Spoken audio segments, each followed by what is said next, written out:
Part of the journey in learning to play the bass guitar is learning to play songs in small musical pieces.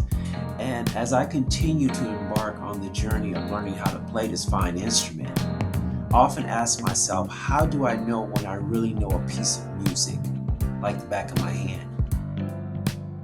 How do you know when you've really mastered something? How do you really know in particular when you really know a piece of music?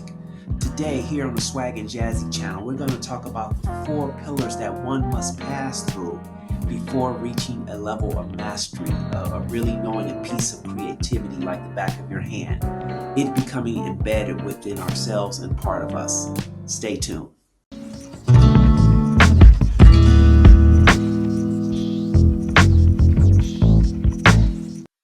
Light was shedded on this question about when one will know when they've mastered something, not through by any means of myself. I didn't have any kind of internalized epiphany about this. This came from an external source, from the great world-renowned bassist Anthony Wellington, who basically broke it down as to when the 4 steps you need to go through in order to know that you have mastered a piece of art, whether it be music, dance, or acting. Before we get into the video, make sure you hit that thumbs up, that subscribe button, and the bell to be notified of subsequent videos. So when one is on the journey to perform a creative piece, whether it be music or any other type of performance piece to reach a goal of mastery, being conscious of where one is in the journey will shed some light as to how far they have to go to reach mastery. And hopefully knowing these 4 phases towards the journey of mastery will act as a focus guide to help keep you on track. So let's begin by naming what the 4 phases are that one must go through in order to achieve a sense of mastery. First one being unconscious not knowing. The second one, conscious not knowing. The third one, conscious knowing. And the last one, unconscious knowing. Sounds confusing, right? But we're going to go and break down each one of these as to what they mean in terms of what each phase means in terms of your journey towards mastering a piece of creativity. So let's start with the first phase, unconscious not knowing. Have you ever been impressed or moved by an experience where you saw a performance to the point where it made such an impression you start emulating it? Maybe you become that little kid again playing air guitar or attempting to copy the dance steps of a dance ensemble, dance company that you had the privilege to witness. Unconscious not knowing is what you're representing when you perform such actions. It is that blissful state of ignorance, for lack of a better term. You know, you don't know how to play that instrument, but all you know is pretending to play it, and you're just in heaven playing it. You don't know how to do the steps of the dance company you may have experienced, but you're going to try anyway, and you really don't care. That is unconscious knowing. You're feeling something, you don't know why you feel the way you do about it, but you know it feels good. It's a blissful state. The second phase, conscious not knowing.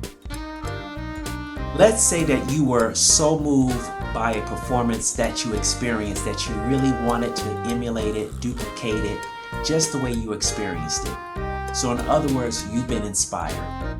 So maybe you go out and you buy a musical instrument and take lessons. Or maybe you take a dance class to become better coordinated in your dance moves.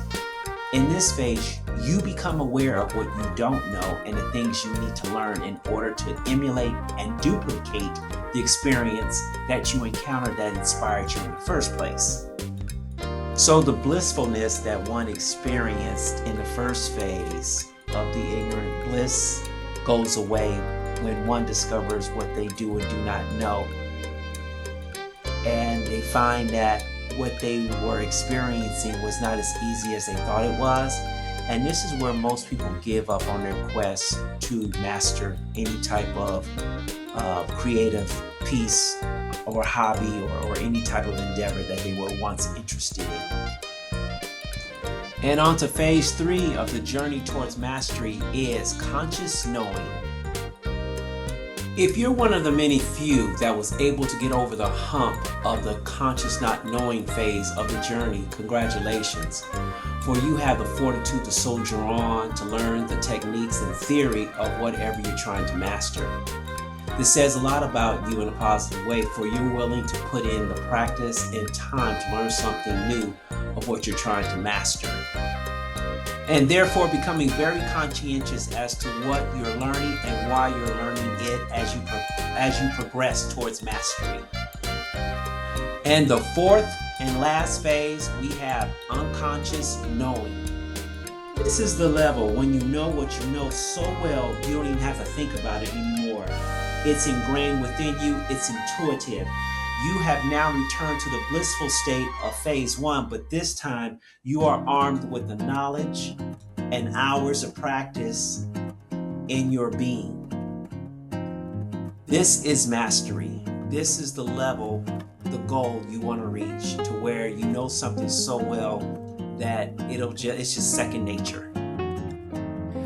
This will conclude the video on the 4 levels, pillars, or phases, whatever you want to call it, that we as human beings have to go through in order to achieve a level of mastery in whatever endeavor that we embark on trying to really become an expert at. We'd love to hear from you in the comments as to what you're trying to master, what you're trying to learn, or I love to hear the comments about if you agree or disagree with this video. Feel free. Also, make sure you hit that thumbs up and make sure you hit that subscribe channel. I can use an extra 600 subscribers. This will be good for the algorithm. And make sure you hit that bell to be notified of subsequent videos as they are made by this channel. Peace and blessings to you. Have a nice, safe evening.